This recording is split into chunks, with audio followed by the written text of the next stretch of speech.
Hey guys, இன்னைக்கு நம்ம எஸ்ஆர்னோங்கிற மூவில 4வது கடைசி பாகத்தை பார்க்க போறோம். நான் ஏற்கனவே சொன்ன மாதிரி இந்த கதையை நான் பாய் சொல்ற மாதிரி தான் சொல்லிட்டு இருக்கேன். இப்ப வாங்க வீடியோக்குள்ள போகலாம். காதல் ஒரு மனுஷனுக்கு எல்லையில்லா சந்தோஷத்தை அள்ளி கொடுக்கும்னு கேள்விப்பட்டிருக்கேன். எனக்கும் அந்த காதல் அள்ளி கொடுத்துச்சு. அன்னைக்கு மலையில அவ எனக்கு ஐ லவ் யூன்னு சொல்லல. பட் அந்த வார்த்தை எங்களுக்கு தேவையும் படலை. அவளோட உணர்வுகளை என்னால் அன்னைக்கு புரிஞ்சுக்க முடிஞ்சது. நான் அவளை கண்ணீர் தழும்ப அவ கழுத்தோட சேர்த்து கட்டி பிடிச்சுக்கிட்டு அந்த தழுவலை அவளுக்கும் போதுமானதா இருந்தது என் காதலை தெரிஞ்சுக்க. அதுக்கப்புறம் எங்களோட வாழ்க்கை இன்னுமே ரொம்ப அழகா மாறிச்சு. அப்பதான் ஒரு நாள் நானும் கிம்மும் படுத்துட்டு இருக்கும் போது ஜெயின் வந்து கதவை தட்டினான். நான் உடனே உன் கேர்ள் ஃப்ரெண்டுக்கு மூக்கு வேர்த்துருச்சு, ஸோ நீயே போய் ஓப்பன் பண்ணேன் அப்படின்னு சொன்னேன். நான் இல்லைங்கோ அப்படிங்கிற மாதிரி அவ போர்வை இழுத்து முடிக்கிட்டு அப்புறம் சொன்னான், நாம ஜெயின் கிட்ட அதை பத்தி பேசணும் பாய், நானே சொல்லிடுறேன் அப்படின்னு சொன்னான். அந்த நொடி என்னோட பயமும் வர ஆரம்பிச்சு. இந்த விஷயம் தெரிஞ்சா எல்லாரும் என்ன நினைப்பாங்க, எல்லாரும் என்கிட்ட வந்து கேட்பாங்கல்ல அப்படின்னு நான் டென்ஷன் ஆக ஆரம்பிச்சேன்.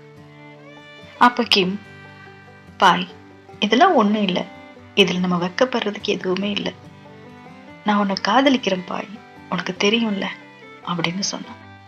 அதுக்கு நான், இல்லை கிம், நான் இன்னும் அதுக்கு ரெடி ஆகலை, உனக்கு தெரியும்ல என்னை பத்தியும் என் ஃபேமிலி பத்தியும், ஸோ எனக்கு இன்னும் கூட கொஞ்சம் டைம் தேவைப்படுது அப்படின்னு நான் சொன்னேன்.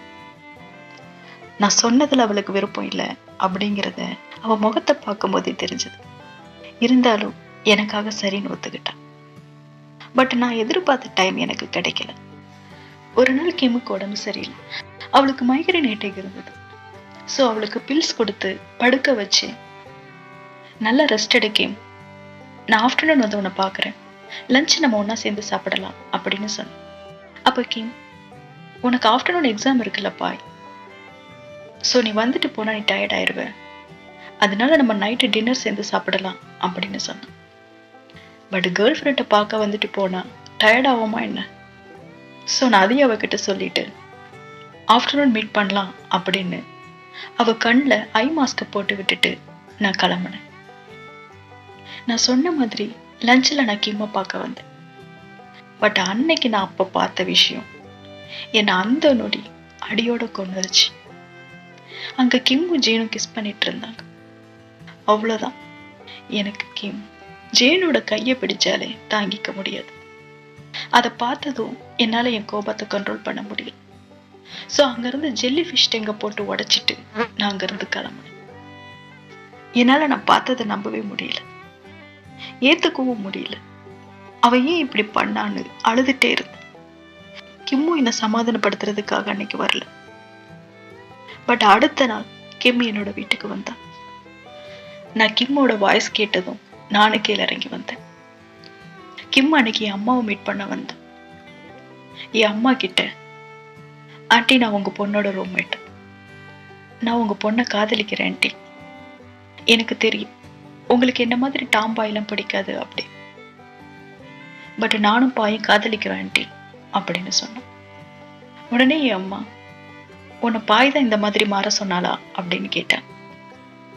இல்லை ஆண்டி, இது என்னோட விருப்பம், இன்னைக்கு நான் உங்ககிட்ட எங்க காதலுக்கான சம்மதத்தை கேட்க வந்திருக்கேன் ஆண்டி அப்படின்னு சொன்னேன். உடனே என் அம்மா, எனக்கு இதெல்லாம் பிடிக்காதுன்னு தெரிஞ்சிருந்தோம், நான் என்ன பதில் சொல்லுவேன்னு எதிர்பார்க்கிறேன். ஓகே கிம், நீ ரொம்ப நல்ல பொண்ணு, என் பொண்ணை நல்லா பார்த்துக்கோ அப்படின்னு நான் சொல்லணுமா? இந்த உறவெல்லாம் இயற்கைக்கு மாறானது, இதெல்லாம் ஏன் உங்களுக்கு புரியவே மாட்டேங்குது, இதெல்லாம் ரொம்ப நாள் நீடிக்காது அப்படின்னு சொன்னாங்க. உடனே கிம், இல்ல ஆண்டி, இதுல நான் ரொம்ப உறுதியா இருக்கேன் அப்படின்னு சொன்னேன். சரி, நீ அவ்வளவு உறுதியா இருந்தா பாய் எந்த அளவுக்கு உறுதியா இருக்கான்னு பாத்துருவோம் அப்படின்னு என்னை கூப்பிட்டாங்க. நானும் போனேன். அப்ப என் அம்மா, நீ உன் ஃப்ரெண்டு சொன்னதெல்லாம் நீ கேட்டிருப்பல்ல அப்படின்னா, அம்மா என்னை மன்னிச்சு